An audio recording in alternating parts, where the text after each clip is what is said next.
बच्चों, पिछले वीडियो में हमने पढ़ा था यह पहिया है का भाग और आगे का भाग हम आप पढ़ेंगे। जिन छोटे उत्पादकों को बसों का इंतज़ार करना पड़ता था, बस स्टॉप तक पहुंचने के लिए भी पिता, भाई, पति या बेटों पर निर्भर रहना पड़ता था। वे अपना सामान बेचने के लिए कुछ गिने चुने गांवों तक ही जा पाती थी, कुछ को पैदल ही चलना पड़ता था। जिनके पास साइकिल नहीं है वे अब भी पैदल ही जाती है। जो महिलाओं ने साइकिल चलाना सीखा तो उससे पहले वो अपने परिवार के सदस्यों पर निर्भर थी। जब उन्होंने साइकिल चलाना सीखा तो वो अब इतनी निर्भर नहीं है, वह अपना काम स्वयं करती है। और जिन्होंने साइकिल चलाना नहीं सीखा है वह आज भी दूसरों पर निर्भर है। फिर उन्हें बच्चों की देखभाल के लिए या पीने का पानी लाने जैसे घरेलू काम के लिए भी जल्दी ही भागकर घर पहुंचना पड़ता था। अब जिनके पास साइकिलें हैं वे सारा काम बिना किसी दिक्कत के कर लेती हैं। इसका अर्थ यह हुआ कि अब आप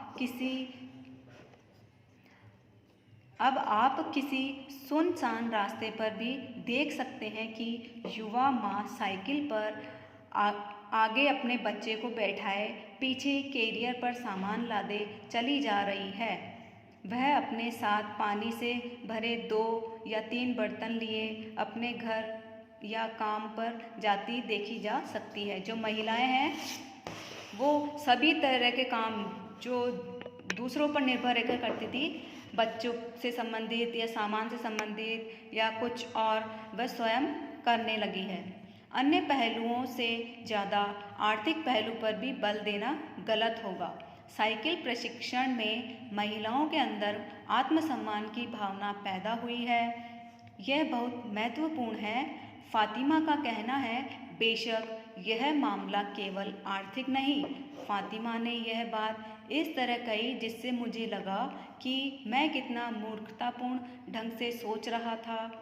उसने आगे कहा, साइकिल चलाने में मेरी कौन सी कमाई है? मैं तो पैसे ही गंवाती हूँ। मेरे पास इतने पैसे नहीं हैं कि मैं साइकिल खरीद सकूँ, लेकिन हर शाम मैं किराए पर साइकिल लेती हूँ ताकि मैं आज़ादी और खुशहाली का अनुभव कर सकूँ।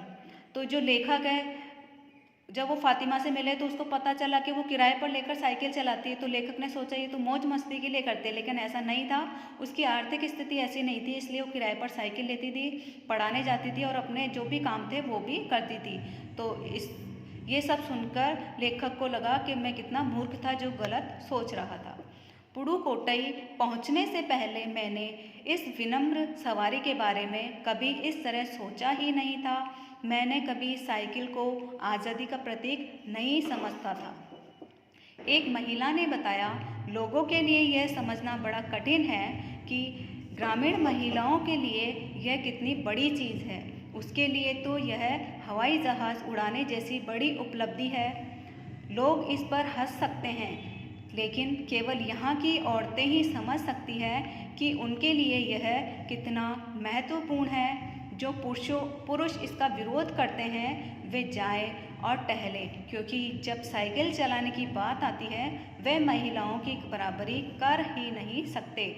जो महिलाएं हैं पुडुकोट्टई की, उन्होंने साइकिल चलाना सीखा। अब वह इतनी सक्षम हो गई है कि लोग, पुरुष या और कोई भी कितनी भी बातें करे वह उन बातों पर ध्यान नहीं देती, क्योंकि जब से उन्होंने साइकिल चलाना सीखा है उनका हर काम आसान हो गया है। वह किसी के भरोसे पर नहीं है और उनमें आत्मविश्वास और स्वतंत्रता आ गई है। तो बच्चों, इस पाठ के माध्यम से लेखक ने हमें ये समझाया है, जो स्त्री काफ़ी समय से पिछड़ी हुई थी, तो जब से उसने शिक्षा ग्रहण करना शुरू किया है उसमें नई चेतना आई है और वह हर काम स्वयं करना सीख गई है।